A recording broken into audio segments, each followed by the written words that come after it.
Oh, welcome back, my gardening friends. Well, the beds need topping up, and today I'm going to make my potting up mix, which also doubles up as a thin layer to top some of these beds up. Now, this has had manure and then cardboard, and then as an experiment, we've got manure and sheep's wool. And of course, the sheep's wool is also something else that will give nitrogen to our plants. I intend to leave the sheep's wool where it is, top it up, and in the future I'll be looking at the sheep's wool on some other beds, but there's plenty of depth there. Just got to mix it up and find some ingredients so that we can top them up for free. Now, when I create my wood chip paths, I don't waste the soil because it's a great asset. Now, if you haven't got good soil, then there's nothing wrong with using soil from those fly tipping moles. So in other words, molehills. And of course, a little bit of hard work to collect the leaf mould each year when we can to create our leaf mould. This is about 3 to 4 years old now because we're right at the bottom of this heap. I add the fresher stuff towards the top. So there's the leaf mould. We spoke about the wood chips. These are about 3 to 4 year old, dug from out the paths. Makes an excellent moisture holding material. This compost bay is where all my potato compost goes. After the potatoes have finished the fresh compost off, we use the fresh compost in my potato mix. So let's not get mixed up with that. And then we've got the bay with the compost with the added perlite that get unscrupulously dumped. The same with the Coco Coir from those unscrupulous cannabis growers. Naughty, naughty. So this is roughly the same as my seed compost that we made in a previous video. We'll start off with the spent compost from the potatoes. These potatoes weren't very good, but they can go back in the compost heap. If we get a bonus crop from those, all well and good.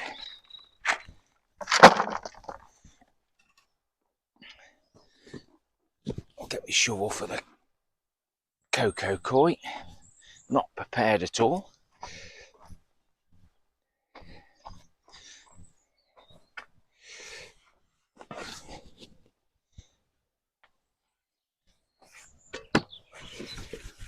The Coco Coir's got a lot of weeds in it, but it's ideal for a seed compost, as is the leaf mould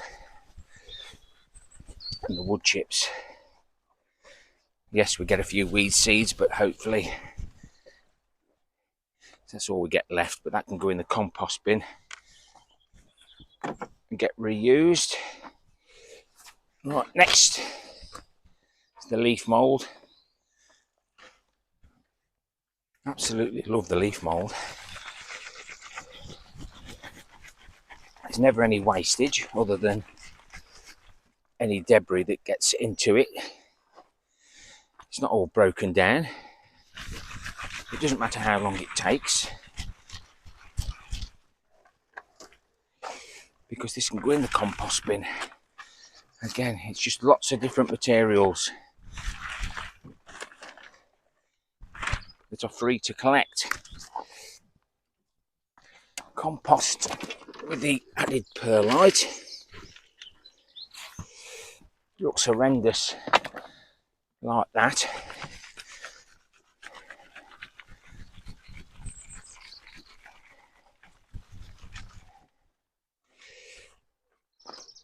There's all sorts in it, big lumps of whatever the manufacturers put in, but at least I'm not buying this.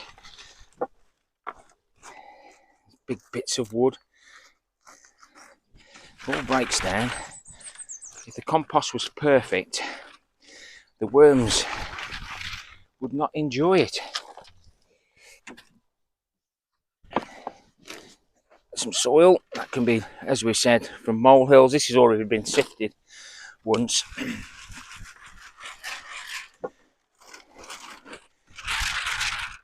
Still debris in it. So I'm going to keep doing that, then I'll do a mix. I think that's everything. A nice bit of spring, winter sunshine. I forgot the 4-year-old wood chips. I knew I'd got to scratch my head.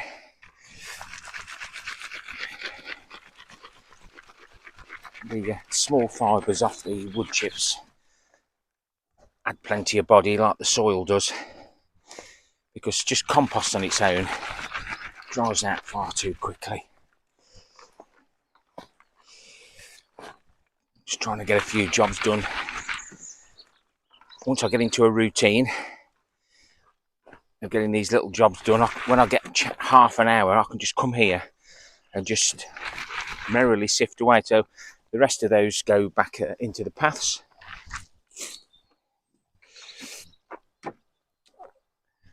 And I'll do another round.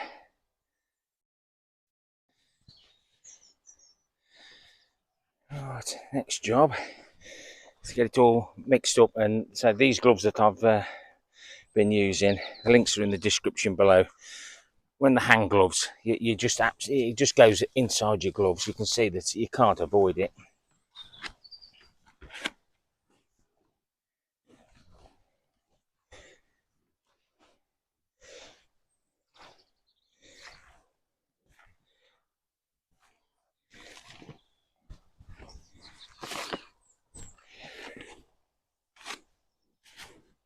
To see everything that you've put in, and then what you get out, does give me great satisfaction.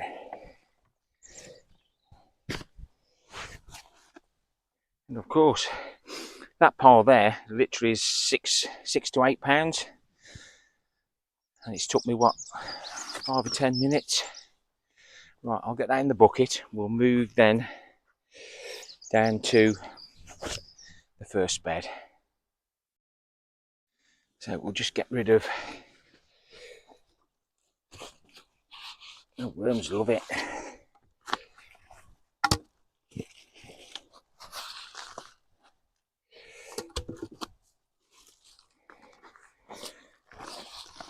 Just a haven for so many creatures. Now, if you can imagine that big piece of cardboard that we put on here to start off with, and all I'm left with is this. Straight in the compost bin. The rest, right, I'll just go and get the material we've just made. So these are 30-litre buckets, and I think, oh, it nearly crashes. I think I've made 90 litres just.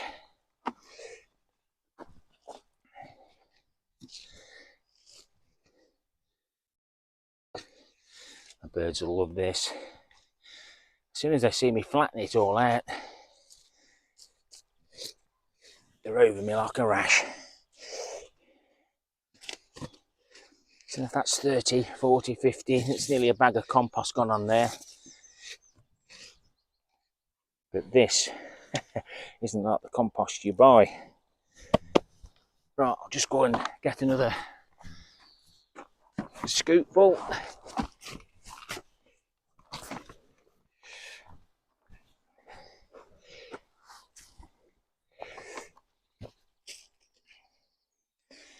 That's one of my many beds ready for planting.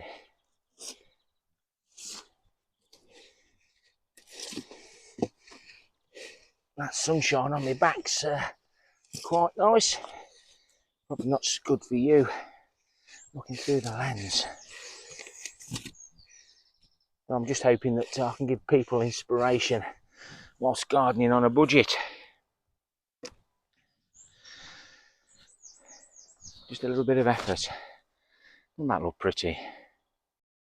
So this is my first year using sheep's wool. No doubt the birds are going to love it as well for nesting material.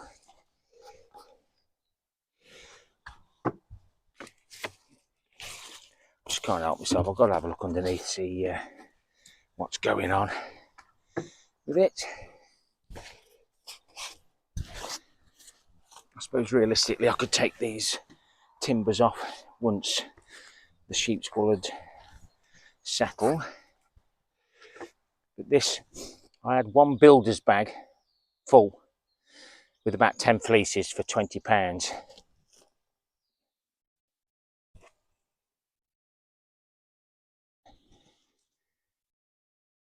Worms in here. Just a thin layer of manure. You can see maybe worms there. Keep the worms happy, they'll do all the digging, do all the drainage. They'll take all those materials down where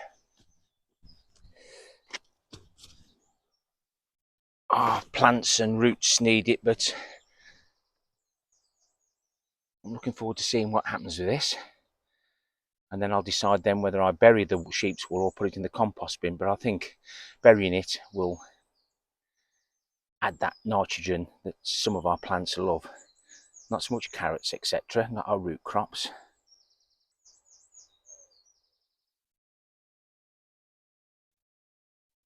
I'll just made another batch up. I'll probably make about 90 litres every time. There's 60 in here. Why do I use this? Don't know. Make it look pretty.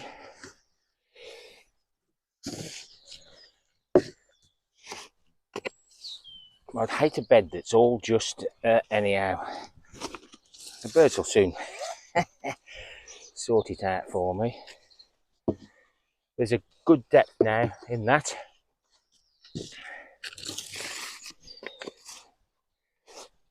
For whatever plants we put in. These are the square foot gardening beds. I could put some more in, but I think that's plenty. Remember, we need to leave a bit of room ready for next year. And obviously the perlite. I've only ever bought one small bag of perlite 11 years ago. Ever since then, I've been finding compost that's already got it in. Perlite does help a little bit. So, there we have it. So we've got the 4-year-old Woodchips, Coco, Coir, leaf mould. That makes the homemade seed compost.